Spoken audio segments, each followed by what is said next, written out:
Hello? Hello.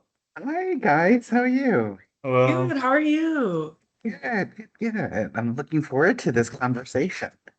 Thank you. Thank you Yeah. so much. We're excited as well.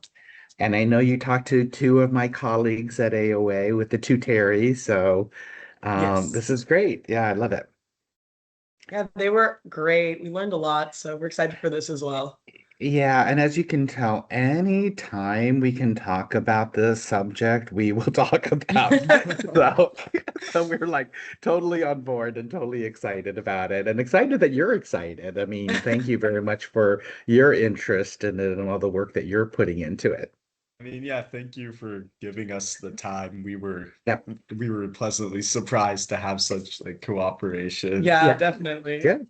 Yeah, definitely. Good. Okay, so I guess we can start with like introductions. I'm Camden Niknam. I'm the founder of Clarity Reach.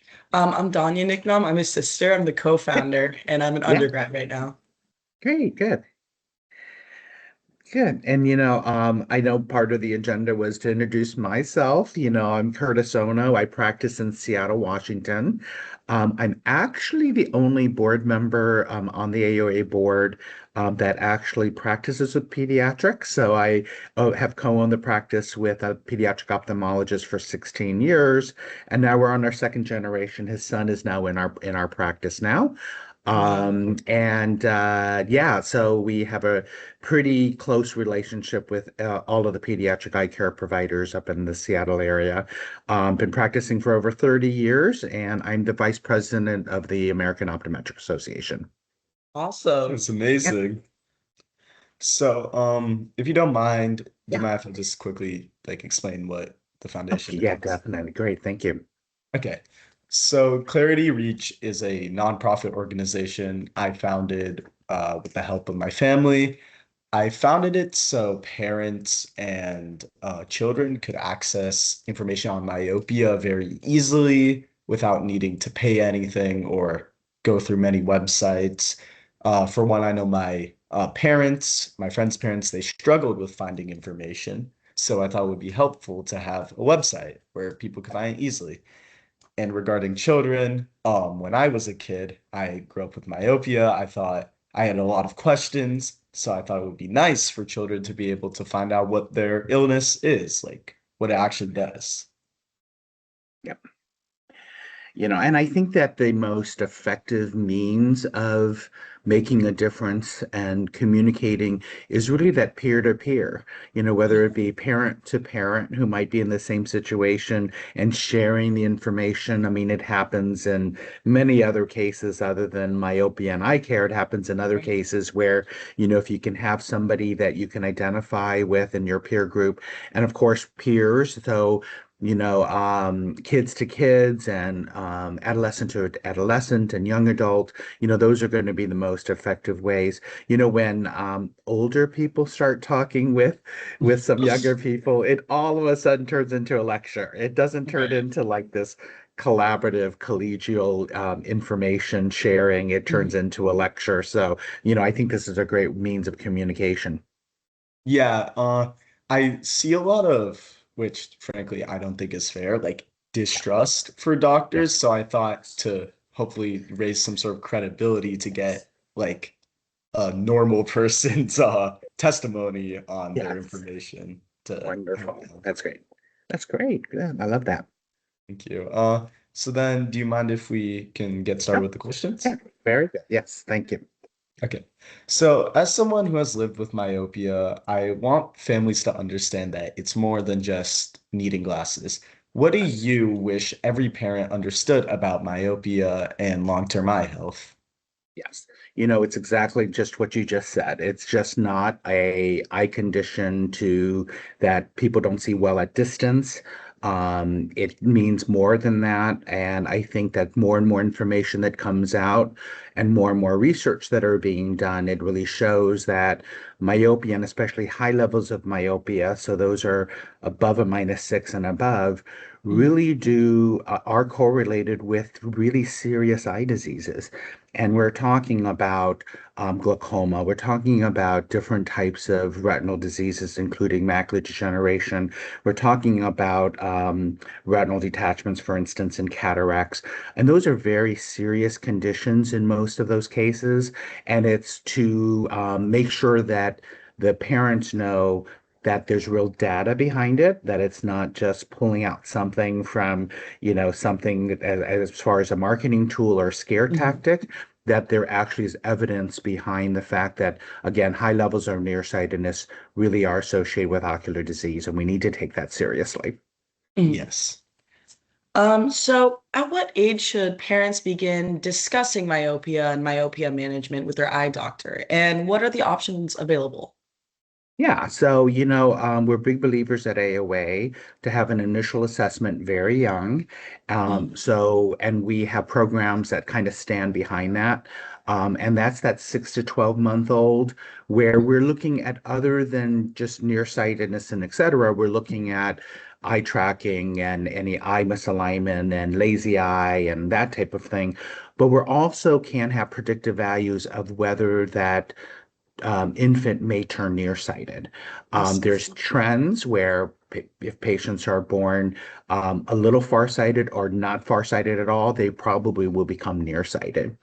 I see. And then, we recommend an eye examination 3 to 5 years of age, and that's Mhm. kind of their baseline of information. And again, we can tell and have predictive values of whether they're going to turn nearsighted. And then, of course, after school age, then we recommend every year. So it's never too early to really have an assessment done because, Mhm. again, there are predictive values as far as where nearsightedness may become a problem. Okay. Um, as AOA Vice President, what do you see as the biggest opportunity for optometry to improve childhood eye health over the next few years? Yes. So, children's vision is a big priority within AOA, Mhm. which I'm very happy about being a pediatric provider myself. And it really has that opportunity of gathering all stakeholders involved in eye care together, informed, and really excite people about advocating for really the bottom line is our patients and our patients' health. So I think we have great opportunities to be able to have opportunities like this to be able to talk with you and stakeholders out in the community, with parents as well, both in the exam chair, but also in our social media and public awareness campaigns that we have Mhm. for teachers and school nurses, policymakers, insurers, all of those things. I think it's this multi-pronged educational approach that is Yeah. necessary in order to be able to be effective. We have 27,000 ODs that are practicing throughout the country. So we're located in most communities. We have 50,000 plus members of our association. So if we can get all of our members involved in this educational opportunity out to the community, it's going to be pretty powerful. So then I guess the main thing you guys do is like this sort of awareness. It helps a lot in regards to Yes. eye health. Yes. Hmm. Definitely. And it's from the chair, so it's just that one-on-one, which builds trust. And then they're going to look at us as eye care Mhm. experts, as trusted eye care experts, to talking to anybody and everyone in the community. I think that's an important and an obligation that we as primary eye care providers really take seriously. Hmm. Yeah, I think this dialogue between patient and provider is so important, especially since he struggled with myopia and I have perfect vision, so I'm not Oh, really, me personally, I'm not yeah, affected, but I would watch the yeah, struggle. yes. And I think it's so important that these actions are being taken. So Yeah, it's just great. interesting to hear about. Yeah, good. I love that. So for my next question, Clarity Reach, we're student-led, right? And what advice would you give us to work with schools or local clinics or the community to increase myopia awareness? I think what we were discussing before, that Mm. that colleague to colleague or peer to peer communication is just so effective. And I Mhm. love how both here in this interview, but also on your website, how you really tell a personal journey and a personal story. And I think that's really going to be the most effective. Mhm. It's one thing, in the medical community, we all want to look at data. We all want to look at progression and the association with, ocular disease and prevention and public health emergencies and that type of stuff.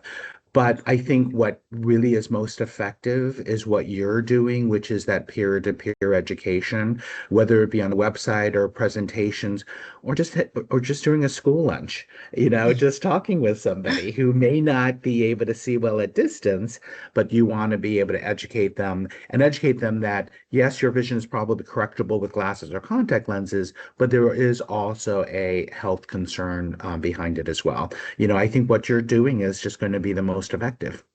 Yeah, I remember one of the main motivators I had, besides my own experiences, Yeah. was my classmates would Yeah. we would be talking about eye health, and then they would Right. be like, I don't even wear my glasses. And I'd be Yes. like, what, you don't wear your glasses? And so that got me interested on like talking Yes. about it, Yes. seeing the Yes. I love logic of that. it. Yes. I love that.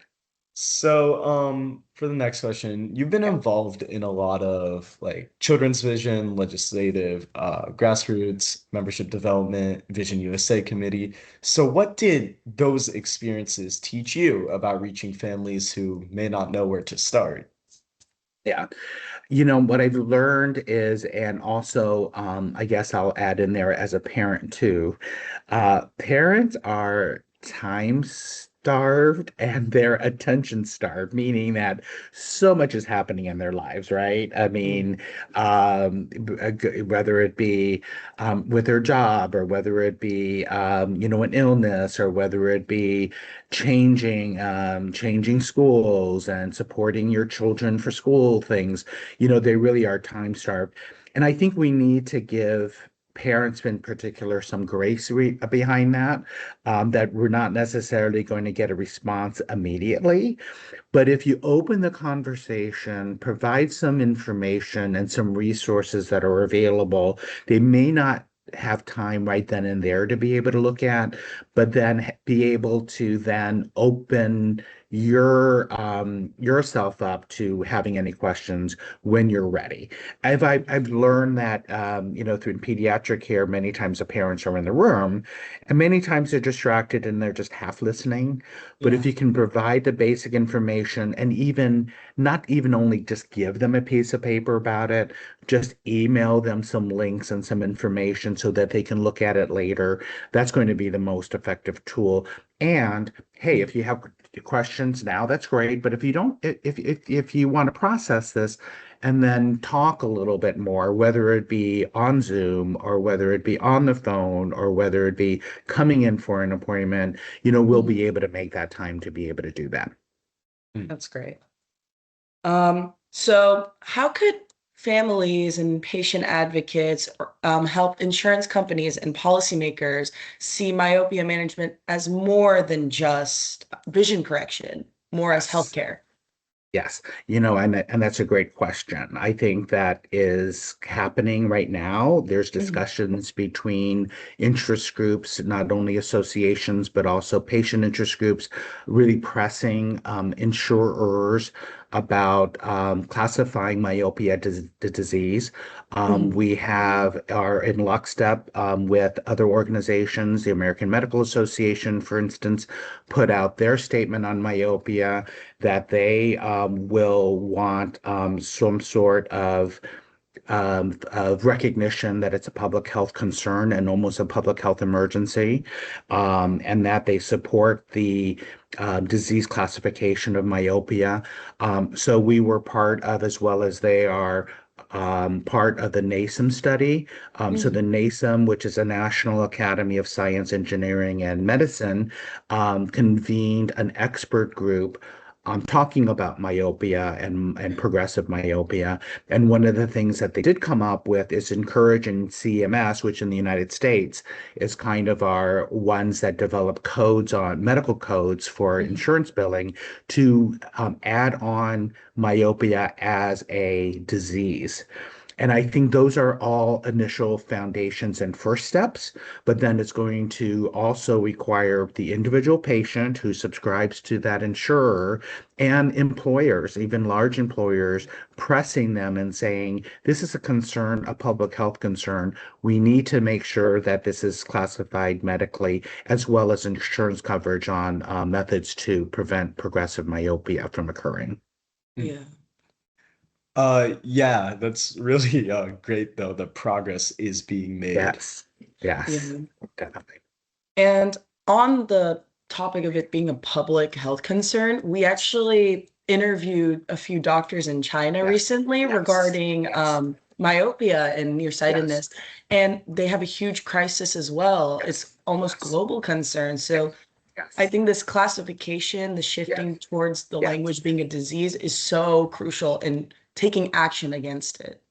Yes, and you're exactly right. It's a worldwide emergency. The World Health Organization also put out a very similar statement about myopia and about myopia progression. Mhm. And as you know from your research, there's a lot of factors involved. You know, there's genetics, genetic predisposition. There's the amount of near work that we're all doing. There's lack of outdoor activity. We're not outdoors as much, we're inside more. So consequently, that can progress myopia or Yeah. nearsightedness too. And I think it's all of our responsibilities, not only here within the United States, but also internationally.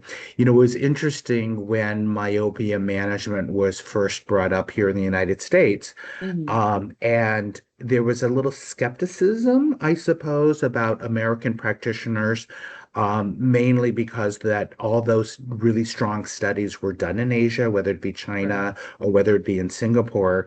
And that is, well, that's not necessarily our population. You know, that's I probably see. that we need to have proof from our own in our own communities to be able to then determine if it's a problem within the United States.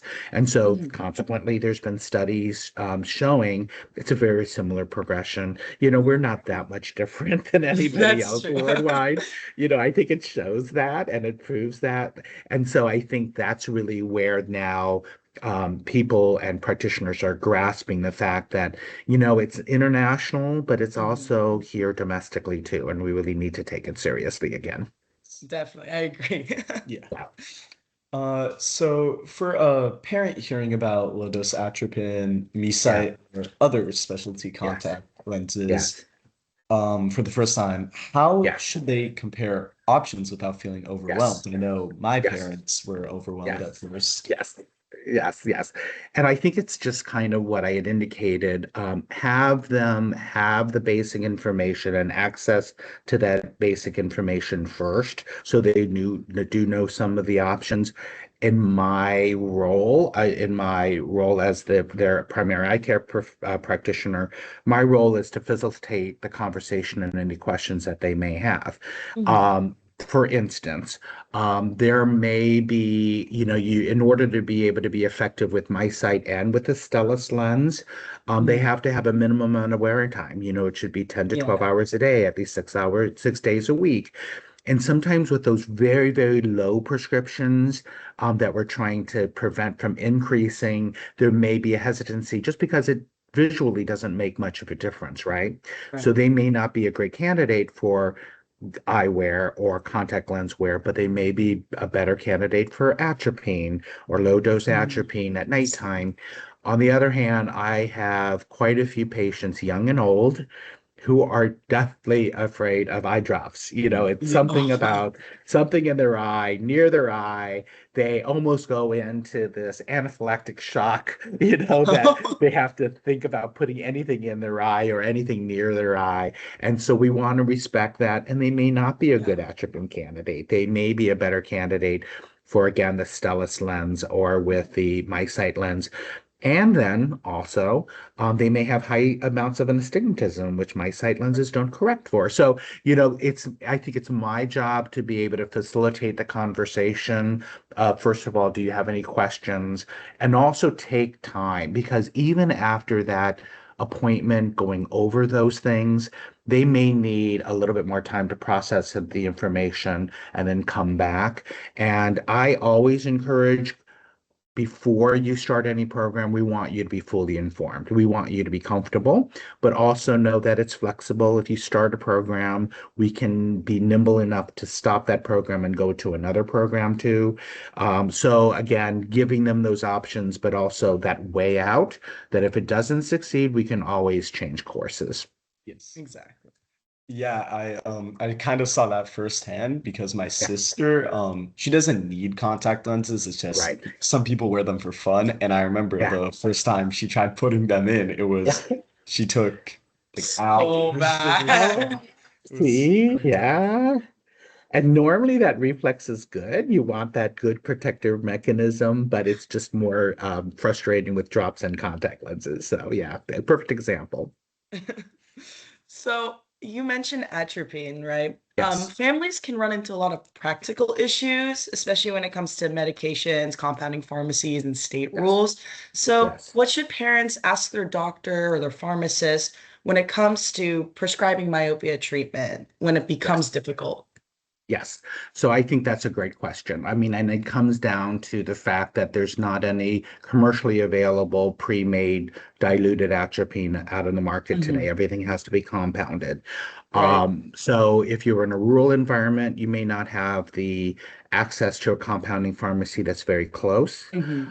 And even in urban areas, even in Seattle, where I'm at, and there's a compounding pharmacy 3 miles away, Yeah. people are busy again, so they don't have time to be able to pick it up. Most of the pharmacies, and then again, that serves as a resource of information for me, but Mhm. also I'm getting information from the parents and what their journey is about getting the drops filled. Most of them will mail it out. Most of them will send it. We can electronically send in a prescription for them to a compounding pharmacy. They arrange payment and shipment. And again, even though it might be only 3 miles away, most of the parents elect to have it shipped to their home. So rather than having to go into the pharmacy in order to be able to pick it up. But it really is consultation with the center point with the providers. And again, a lot of my information and a lot of the reason why I'm well informed is because my patients tell me. I They see. inform me, hey, I've made a search. This is the best pharmacy. This is the best pricing. This is the most availability. This is what their program is. And when Mhm. they tell me and share information from their side, it makes me smarter to be able to present that information to others. I see. Mm. Yeah, that I guess it's a lot of learning from the patient that helps a lot. Yes, yes. Oh, yeah, definitely. Always getting that feedback is helpful for me. And also to reassure, I guess, patients and parents too, that it's difficult sometimes. Everybody has a different reaction, and so there are ways to be able to help them based on what has helped other parents and other patients. The other thing is certainly the parents are integral to success of any program and compliance, but it's really getting that child involved with the decision making. For example, especially for eyeglassware, rather than the parent picking something out, this is what I'm picking out for you. Having the patient be involved in selection of their own frame and lenses is Mhm. really beneficial. It may sound ridiculous at 5 or 6, but they have real opinions about what they want and what they're willing to wear. And if you get the patient involved very early on, they will have buy-in. They're going to want to wear their glasses. They're going to be all in on it. And again, for myopia management, especially, compliance is just so important. Hmm. Yeah. So, can for my next question, can artificial intelligence or like any better diagnostic tools help predict individual myopia progression and create more like personal plans for children? And I guess a follow-up question is, what future technology do you think is going to help most with myopia? Yes, absolutely. AI can sometimes get a bad rap about inaccuracies or making specific conclusions with skewed data, but AI is just getting better and better. And basically, it is something that we as practitioners use every day, in a lot of our diagnostic instruments and et cetera. We don't let it diagnose the problem. That's what we are there for, but it's pieces of data in order for us to make a decision. So again, as we're finding out more and more, it's complicated as far as myopia progression. So AI can certainly help with of what their axial length of that patient is, whether there's family histories on one side or both sides with nearsightedness, as well as the level of nearsightedness that they're at. It's able to help us out with kind of interests with that they have, whether it be extensive reading and computer work. It's to help with ethnicity questions as far as whether they're part of ethnicity that is more prone to increase in nearsightednesses. Any and all of those things I think are really important to be able to then gather that data, whether they have siblings who are nearsighted as well, and what their nearsighted values are. All of those pieces of information then can be used to say, this person in your patient base is susceptible for myopia development, and then also it's going to say, and their last eye examination was 4 years ago, or they've never had an eye examination or whatever, Mhm. right? Many parents come in with one child. They may have four kids, but one child who may be having a problem, but then the three others are not necessarily been thought of as having an eye exam because in the parent's mind they're doing fine. But Yeah. we always encourage all of them coming in because again, we can see myopia progression or predict myopia progression. So Mhm. definitely with AI can be a helpful tool.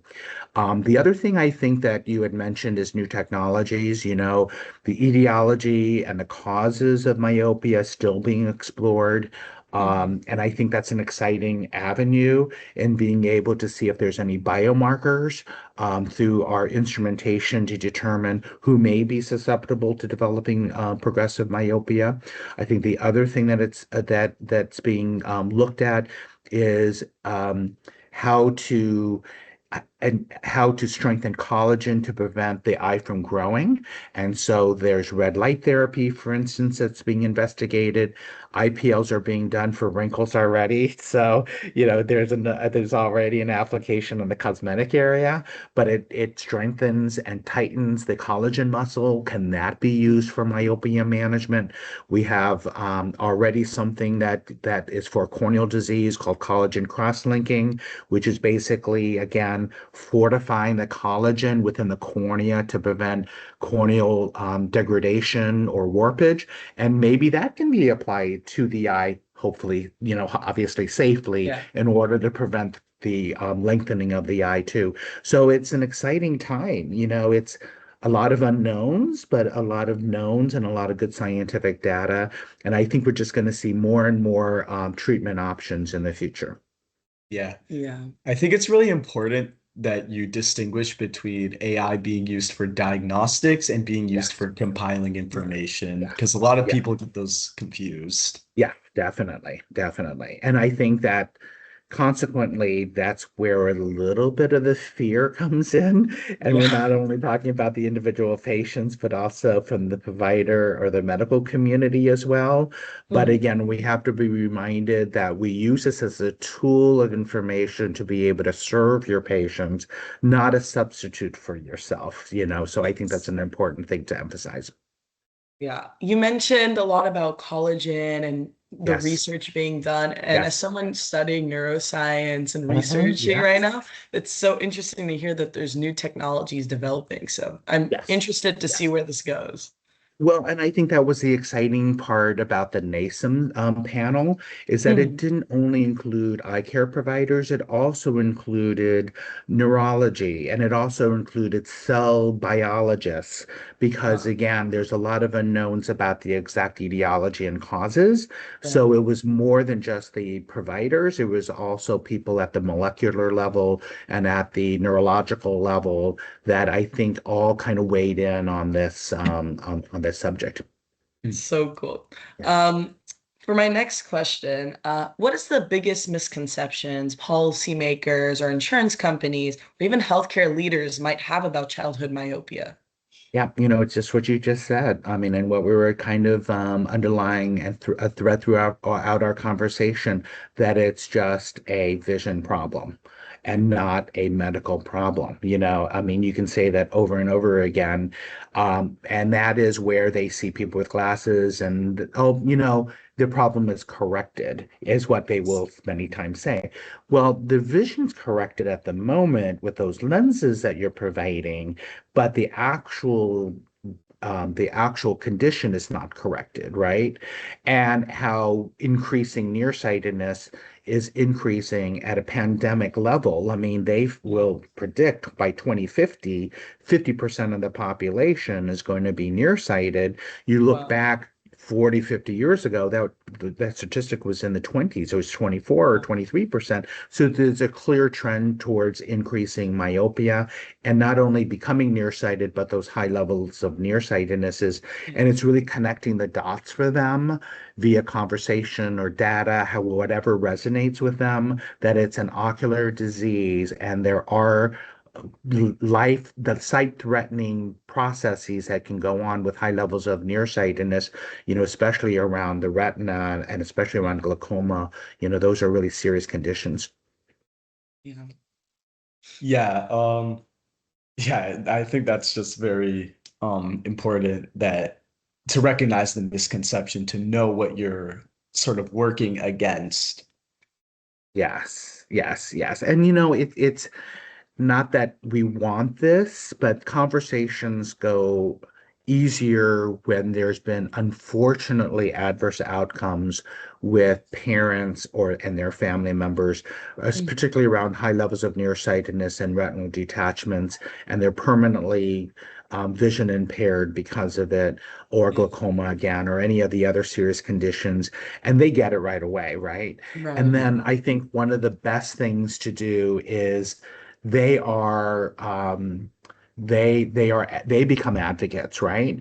And they Yeah. said, gosh, your story is so good to be able to tell, through either video testimonial or we can highlight you on our public awareness channels called I Deserve More within AOA, where we're Mm, telling patient stories. We're telling stories from the patient's viewpoint, which, as we said, is going to be very effective in resonating, with the public. But then you can recruit them, as advocates too. It's like, hey, right. these are avenues that you can tell your story and make a difference. And if we are equipped with that already, with already knowledgeable about ways that they can help out, I think that's going to be getting the word out even more effectively in the community. Yes. So, how can parents tell the difference between a basic vision screening and a comprehensive eye exam? Yeah, a vision screening is just a vision test, right? I mean, it's just, can you see those letters? And many times it isn't even for reading, it's just for distance when we know that there's a lot of vision problems up close that can go undetected through just a vision screening.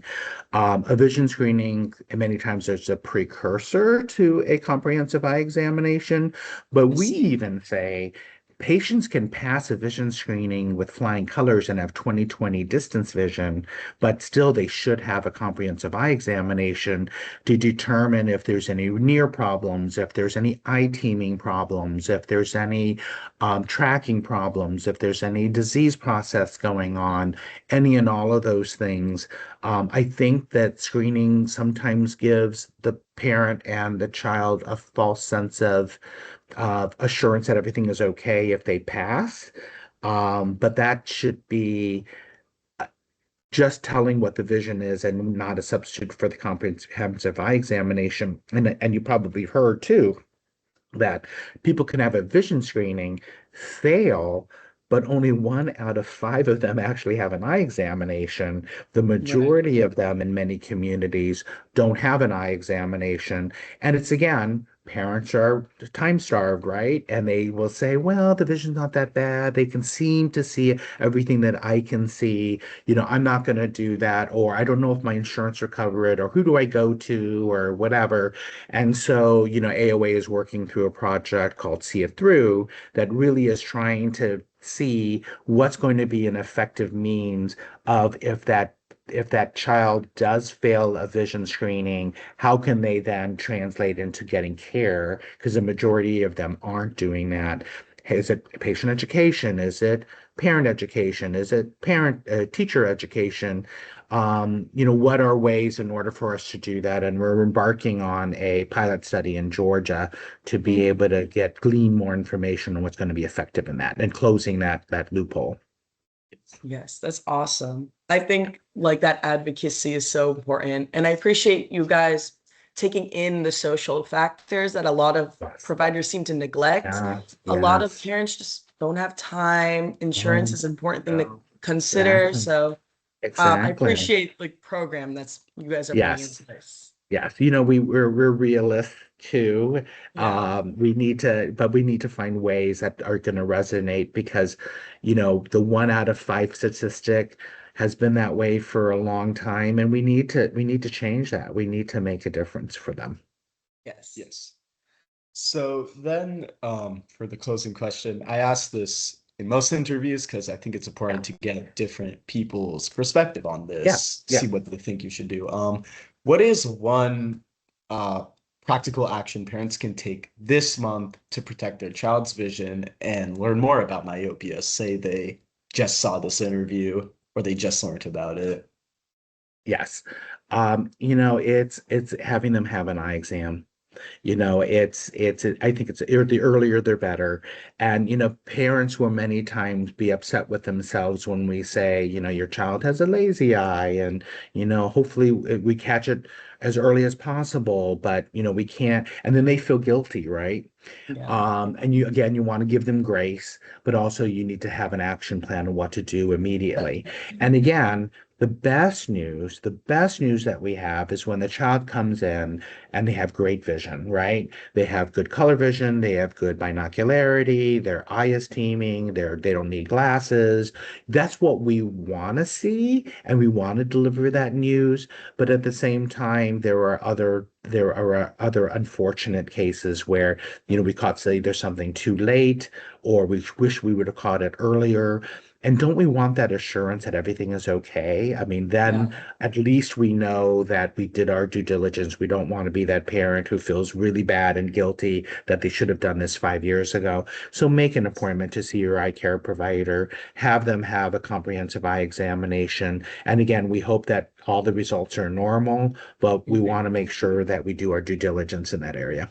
Awesome. Yeah. All right. Well, thank you so much again Oh, you're just for your welcome. time. Having insight Yes. from someone in pediatrics who works with kids was just amazing to have for what we're working Yeah. on It doing. follows our target exactly. Well, I was just in a on a phone call, and I we were discussing about my experience in as a pediatric provider, and it sounded almost like I was like a young doctor, that I was a child doctor myself. And it's like, believe me, I'm not a young doctor. I just serve the young that serve the young patients. I can make that very clear. Clear Yeah. distinction. Yeah, yeah, clear distinction.